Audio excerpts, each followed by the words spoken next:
Exodus chapter 6 इन भोजपुरी। निर्गमन क किताब 6वां अध्याय में 30 वचन बाटे।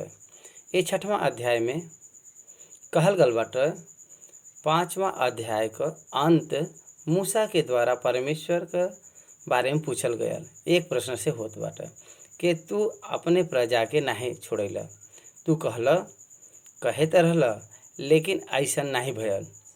और ओकरे बदे परमेश्वर जौन प्रति उत्तर देले बयान ओके हम 6वां अध्याय में देखब। परमेश्वर कहन के जौन बात हम तहसे कहे भाई ओसे तू निश्चय देखब। जौने काम बदे परमेश्वर मूसा के नियुक्त करे बयान ओके परमेश्वर फिर से याद करावत बयान। परमेश्वर ओ बात के फिर से दोहरावत बयान और परमेश्वर जौने काम के करे वाला बयान ओके फिर से वो वचन में वो बतावत बान। 9वां वचन में हमके देखे के मिलला के इस्राएली लोग परमेश्वर के बात के नहीं मानत बान। 10वां और 11वां वचन में परमेश्वर मूसा के साथ बात करे का विवरण दिखाई देत बाटे। 12वां वचन में मूसा परमेश्वर से ई बहाना बनावत बान के हम बोले में तोतला है। और 13वां वचन में परमेश्वर फिर से मूसा के उत्तर दे के जवन कार उनके करे के बाटे फिर से समझावत बयान। 14 और 15वां वचन में रूबेन और सुमेन का संतान का विवरण बाटे। 16वां वचन से 27 वचन तक लेवी का पुत्रन का विवरण लिखल गल बाटे। 28 और 29 वचन में फिर से परमेश्वर मूसा से बात करे का विवरण बाटे। और 30वां वचन में मूसा परमेश्वर से फिर एक बहाना बनावत बान। और ए प्रकार से ए अध्याय का यहाँ पर समाप्ति होला। और 6वां अध्याय पहले वचन से हम लोग अध्ययन करल जी। तब यहोवा मूसा से कहना अब तू निश्चय देखब कि हम फिरौन से का करी जैसे उ उनके बरबस करके निकाला। फिर उ इस्राएलियन के बरबस निकली हैं। उ तो तह के अपने देश से बरबर निकली हैं, बरबस निकली हैं। एकर अर्थ बाटे जबरदस्ती उनके जाय दी हैं। उ उनके जाय बदे निवेदन करी हैं। और एके हम निर्गमन का किताब 12वां अध्याय का 31 वचन में साक्षात देखे के मिलला। इस्राएल उनके देख के मिस्र का लोग थर थर काँपे लगन। तब 12वां अध्याय में जब परमेश्वर अपने महान कार्य के दिखावन, परमेश्वर के सामर्थ्य का काम, आश्चर्य काम जब वो देश पर करल जाला, जब वो देश का पहले का मार देवल जाना, तब मिस्र का लोग भयभीत होई के काँपे लगन। और इस्राएलियन के अपने अपने परमेश्वर के वचन के अनुसार अपने परमेश्वर का आराधना करे बदे ए देश से बरबस निकल जाए बदे कहना। अब ये हमरे सामने इतिहास बाटे। लेकिन वो समय में जब मूसा ये बात के सुनना तो उनका परिस्थिति का होई एक बार सोचा। परमेश्वर के बात के सुन के आगे बढ़े वाला मूसा परमेश्वर उनके देवता का भी न्याय करे वाला है। ये बात के वो अंत में जान लेना। जब परमेश्वर मिस्र के नाश के न तब मूसा के समझ में आयल के परमेश्वर का है, उनकर सामर्थ्य का बाटे और उनकर विचार कैसन अद्भुत बाटे। तब तक वो परमेश्वर के साथ दोहरी चाल चलत देखे के मिलला। हमरे जीवन में भी यह होला। जब तक हम परमेश्वर के कार्य रूप में नहीं देख ले जा तब तक हमारे जीवन में अनेक प्रकार का कन्फ्यूजन प्रश्न के रूप में हमरे सामने खड़ा होला। लेकिन फिर भी विश्वास के साथ उनके जवाब के हमके ढूंढे के बाटे। परमेश्वर कहन के अब तू निश्चय वो काम के देखब जौन हम करे वाला बाई। ई मूसा से एक दर्शक बा, एक और परमेश्वर कार्य करे वाला बा। परमेश्वर आश्चर्य कर्म के करे वाला है और मूसा ओकर गवाह बने वाला है। परमेश्वर सदैव आश्चर्य कर्म करे वाला है, अद्भुत कार्य करे वाला है और हम ओकर गवाह है। परमेश्वर का भुजबल महान बाटे। परमेश्वर सर्व सामर्थ्य है और ओकरे बदे कुछ भी असंभव नहीं बाटे। और जब हम ई जान जाब के उनकर शत्रु उनके सामने ठहर नहीं सकला, तब हमार विश्वास और भी बढ़त जाई। दूसरा और तीसरा वचन, और परमेश्वर मूसा से कहना, हम यहोवा है, हम सर्वशक्तिमान ईश्वर के नाम से अब्राहम, इसहाक और याकूब को दर्शन देते रहली, लेकिन यहोवा के नाम से हम उन पर प्रकट नहीं भइली और हम उनके साथ आपन वाचा दृढ़ कैली भाई। मतलब कनान देश जिसमें वो परदेसी होके रहत रहना ओके हम दे दे, और इसराइली जे के मिस्र लोग दासवत में रखत ना उनकर कराह हम सुन के ई सब प्रार्थना के द्वारा भयल। उनकर कराहन उनके कहरब के सुना, कहरब का अर्थ प्रार्थना हुआ। उनकर कहरब के सुन के अपने वाचा के वो याद करे बा। परमेश्वर हमरे प्रार्थना के सुन के याद करना। यशायाह का पुस्तक 38वां अध्याय में हम एजकिया राजा के बारे में जब पढ़े ला जा, यहोवा कहना कि अपने घर जाए के बारे में जौन आज्ञा देवे के बा उधर। तब हिजकिया तब परमेश्वर के सामने बिलक बिलक के रोला और उनका रोई सुन के परमेश्वर उनके उम्र के बढ़ावना और वो तुरंत परमेश्वर यशायाह के द्वारा उनके पास उत्तर भेजन के, हम तहरे प्रार्थना के सुने भाई। परमेश्वर गिड़गिड़ाव सुन के उत्तर देवे वाला परमेश्वर है, पुकार के सुन के याद करे वाला ईश्वर है, वो हमके न बोले वाला ईश्वर है।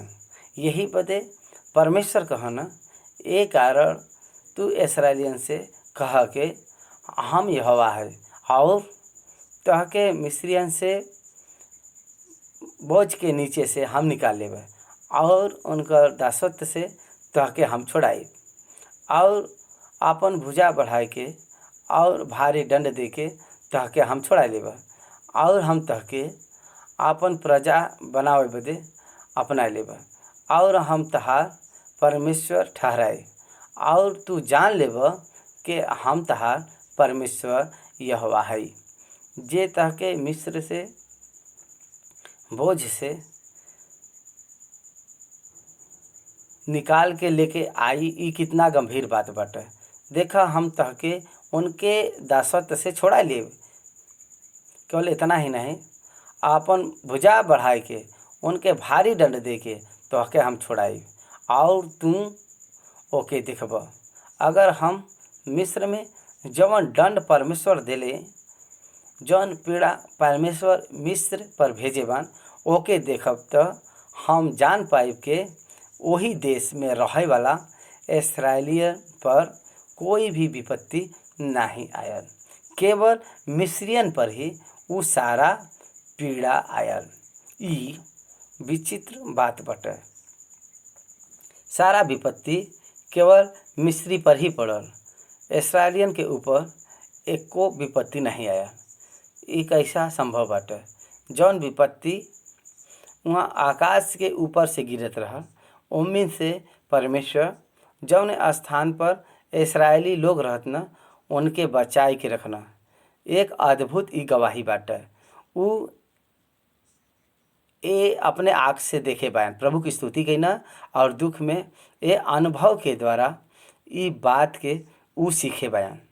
परमेश्वर कितना सामर्थी है।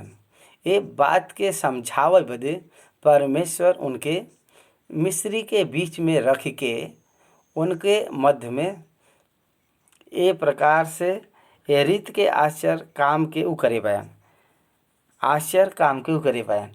उ कहे बयान के हम तहके आपन प्रजा बनावे बदे अपना लेब और तहार परमेश्वर ठहरब। तब तू जनब मिस्रीन के बोझ से छोड़ा वाला हम ही तहार परमेश्वर यहोवा है। काहे बदे परमेश्वर उनके विचार के अनुसार उनके तुरंत छुटकारा नहीं देना। अगर ऐसा होत तो परमेश्वर की हवे उ न समझ सकत न। परमेश्वर उनके जीवन में का कह सकन, उनकर शत्रु के साथ का कह सकन, ई समझे तक उनके ये अनुभव के प्राप्त करे के रहल। यही बदे हम अक्सर हमरे विचार के अनुसार सोची ले जा, हमार भलाई होई ई सोची ले जा, हमरे समझ के अनुसार काम होए के चाहिए ई हम सोचिला। लेकिन परमेश्वर हमके अनुभव के सिखावल चाहनो। हर अनुभव परमेश्वर के जाने बदे हमके मदद करी और यहोवा ही परमेश्वर है और वह सामर्थ्य के काम के करे वाला और अपने प्रजा के संभाले वाला परमेश्वर है। ये बात सब जाने परमेश्वर ही चाहत बयान। परमेश्वर कहे बान जौने देश के देवे का शपथ हम इब्राहिम याकूब और इसहाक से शपथ खाए रही वही देश में ले जाब हम तहके, हम तो यहोवा है। परमेश्वर कहत बान के आज तू जौन दासत्व में बाया, जौन गुलामी में बाया, उ स्वतंत्र देश में पहुँचावल जइबा और एक आनंद बनावे वाला देश के तू मुक्त में प्राप्त कइबा। परमेश्वर मूसा से कहना ए बात के तू जाए के इस्राएली के बतावा। लेकिन कौन ए बात के समझत बाटे, यही बात बाटे सुसमाचार के रूप में हम लोग बतावत बाटे। जब हम ये कही ले जाके संसार में दुख झेले के बाद, कठिन परिस्थिति का सामना करे के बाद परमेश्वर एक आनंद के स्थान में तहके ले जाइ हैं। के ए पर विश्वास करी। आज धरती पर हर एक के सुख चाहे। ये धरती पर हर एक व्यक्ति आनंदित जीवन के खोज करना। परमेश्वर आनंद करे वाला जीवन नहीं देवल चाहना। परमेश्वर मौज मस्ती वाला जीवन नहीं देवल चाहना, लेकिन वो पवित्र जीवन देवल चाहना। परमेश्वर जानना के सुखी रहे से पवित्र रहो, ये हमरे बदे बहुत ही महत्वपूर्ण बाटे। धरती पर हमके आनंद ये निश्चय रहल, ये निश्चय पूर्वक प्रतिज्ञा करल गए नहीं बाटे। अगर ये ऐसा होत तो यीशु के क्रूस पर चढ़ल न होत और परमेश्वर के दास के दुख उठावे न पड़त। तू केवल परमेश्वर के भौतिक सुख देवे वाला ही नहीं है, लेकिन अनेक प्रकार का दुख और कठिन परेशानी का सामना करके हमके आगे बढ़े के बाटे और एकरे द्वारा परमेश्वर हमके दीनता सिखावल चाहत बा। परमेश्वर कहन के जौने देश के देवे का प्रतिज्ञा हम उनके दिले भाई, वहाँ का नाम उनके हम देवे जात बा। परमेश्वर प्रतिज्ञा कहन के आप ए देश पर उ गुलामी बा, लेकिन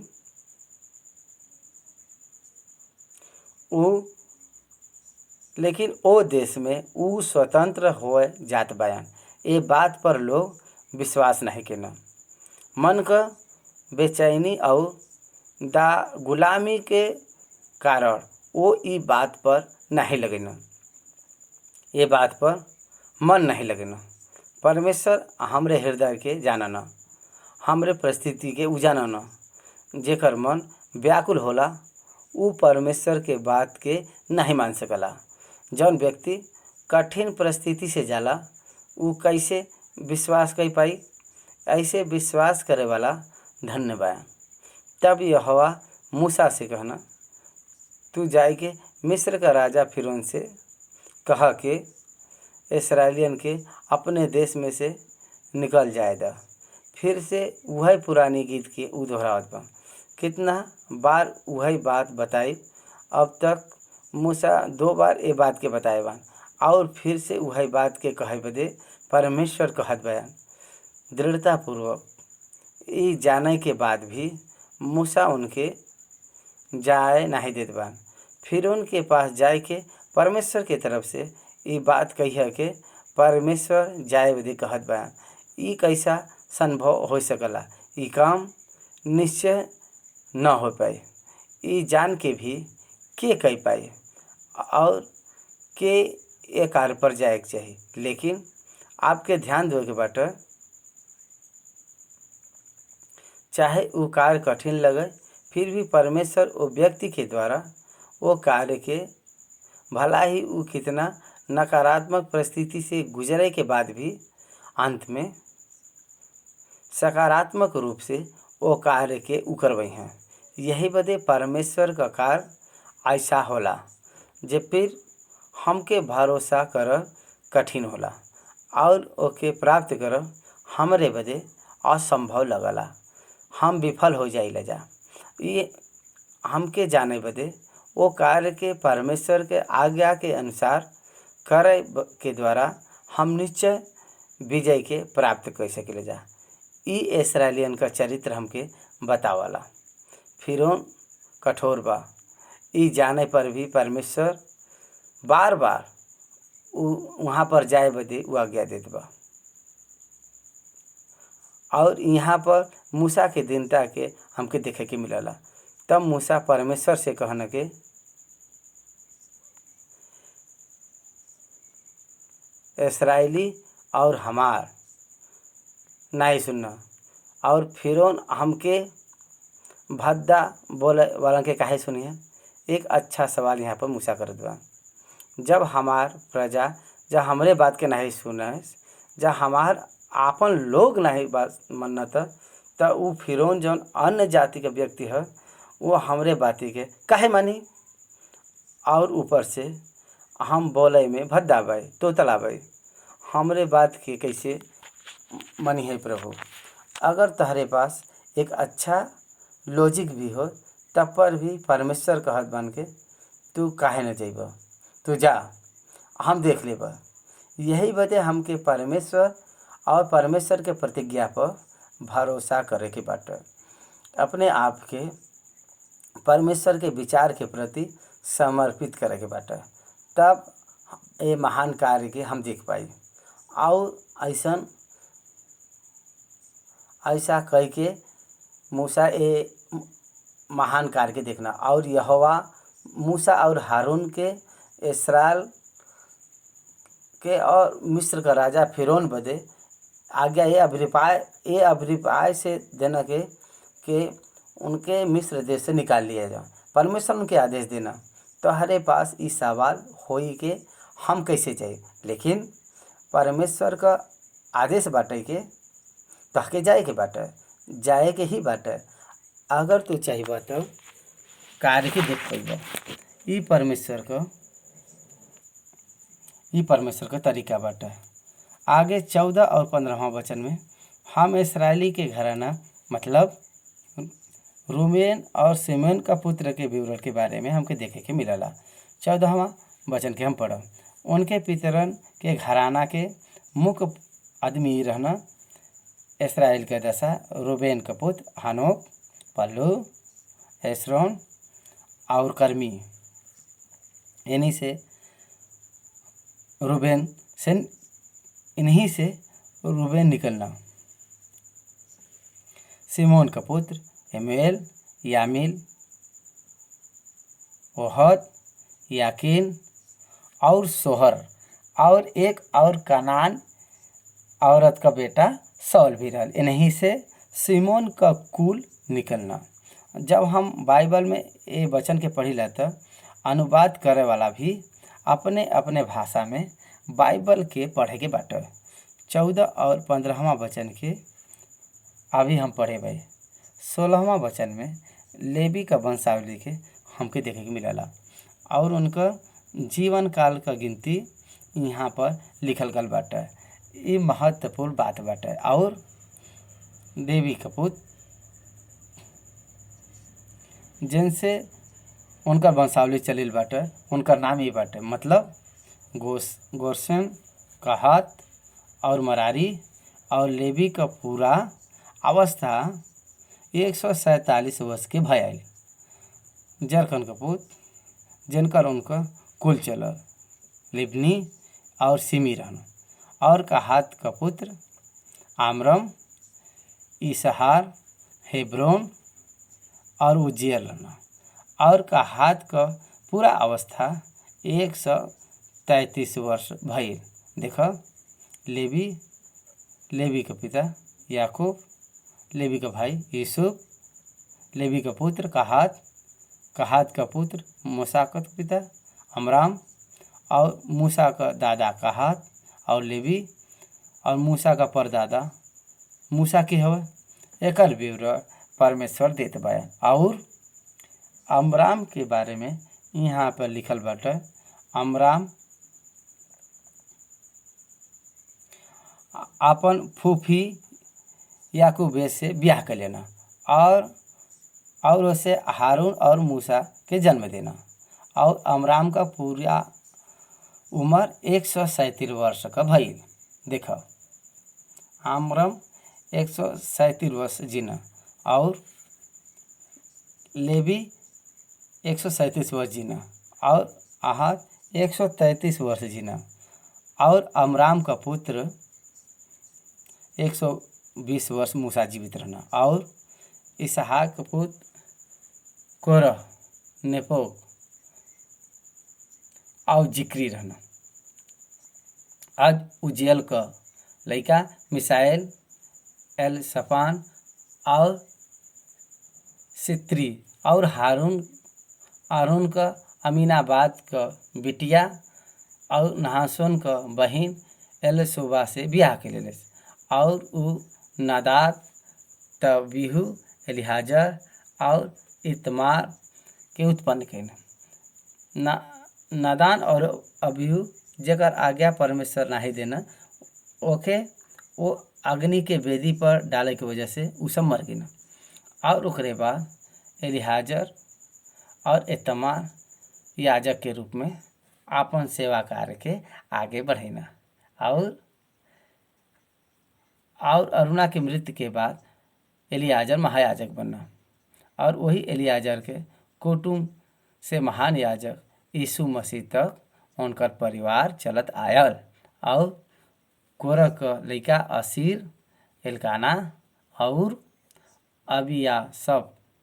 और इन्हीं से कोरहियन के कुल निकलन। और हारून का पुत्र एलियाजर पातुएल का एक बेटी से ब्याह ले लेस। और उससे बिनहास पैदा भल जेकर उनकर कुल चलल। लेविन का पितरन का घराना का मुख्य पुरुष यह है। हारून और मूसा यह है जिनके यहोवा ये आज्ञा देना के इस्राएली के दलदल करके उनके जत के अनुसार मिस्र देश से निकाल लिया हुआ। 6वां अध्याय में मूसा अपन वंशावली के लिखत बयान और वही के साथ में रूबेन और सिलोन का वंशावली का वर्णन करत बयान। ई वह मूसा और हारून है जे मिस्र का राजा फिरौन से कहना के हम इस्राएलियन के मिस्र से निकाल ले जावा। ई वह मूसा हारून है। और 28 वचन से परमेश्वर दोबारा मूसा के साथ बात करे का वर्णन दिले बा। जब यहोवा मिस्र देश में मूसा से ई बात कहना के हम तो यहोवा है यही बदे जौन कुछ हम तहसे कहब उ सब मिस्री का राजा फिरौन से कहिए। और मूसा यहोवा को उत्तर देना, हम तो बोले में भद्दा भाई और तोतला भाई, और फिरौन कैसे हमार सुनी। मूसा बार बार यही बहाना बनावत भाई के हम मुँह का भद्दा भाई, तोतलात भाई। लेकिन परमेश्वर कहत बन के जौन कुछ हम तहसे बात करे भाई उ सब सारा बात तहके फिरौन से जाई के कहे के बाटे। यह तहा जिम्मेदारी बाटे और तू यही काम बदे चुनल गल बया। रिजल्ट से तहार कोई लेन देन नहीं बाटे, बस तहके तैयारी करे के बाटे। परमेश्वर ई सिखावत बा मूसा तहके प्रतिफल का चिंता नहीं करे के बाटे, तहके बस काम करे के बाटे। फिरौन से का कहे के बाटे उ हम करब, बस तहके हमके मुँह का हमरे तरफ से उन तक पहुँचावे के बाटे। बस यह तहार काम बाटे। यह महान बात जेके संसार में हमके सीखे के बाटे। अगर हम खड़ा रहब तो परमेश्वर आपन काम करिहे। 6वां अध्याय यहाँ पर समाप्त भइल।